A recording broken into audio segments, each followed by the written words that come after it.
Hi, okay, so this topic was kind of difficult. I had to pick what I thought were the top three, and I wrestled in my mind back and forth.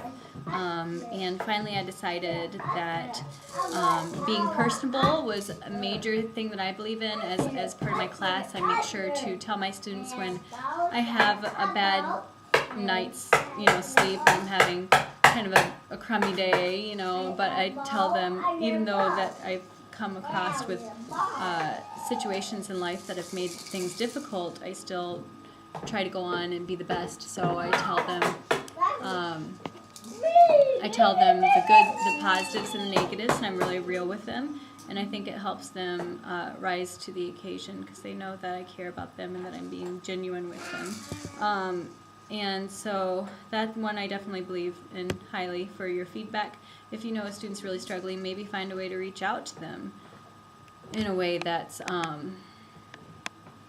really personable. Maybe you could do a video or something like that where you're letting them know you care and exactly what you think they should work on to improve, which leads me to my next thing that I think is very important, which is differentiated feedback. I think it's important that you take the time to consider, okay, well, what did they do well in, and what can they improve in, and how can they go about it in sequential, easy to understand steps. Oops, the little one is hurt. Oh, okay. So, beyond being, are you okay? Come here.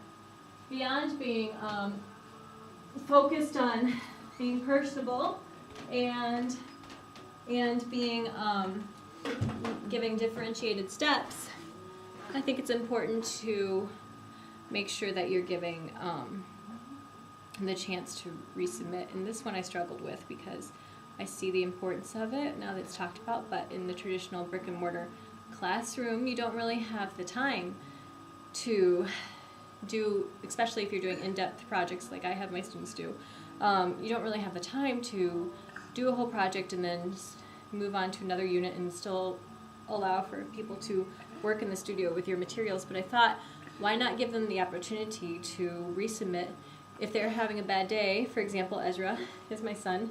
If he was having a hard time getting sleep, I would want his teacher to be able to give him the chance, if he made a crummy art project, to do it again. So why not let them do it at home if they want to check out materials and make a better project at home. So those are my three.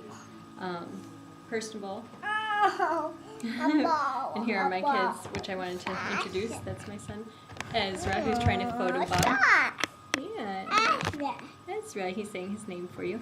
And here's Joran, who's kind of chewing on his toy. I gotta raise up his head. Joran, say hi.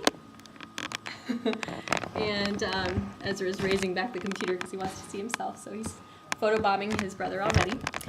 And whoops, jiggle jiggle. You want him to show your brother? Okay. And hopefully this has been a fun, very personable view into my life this weekend, as well as my three picks for positive, motivating feedback. Thank you.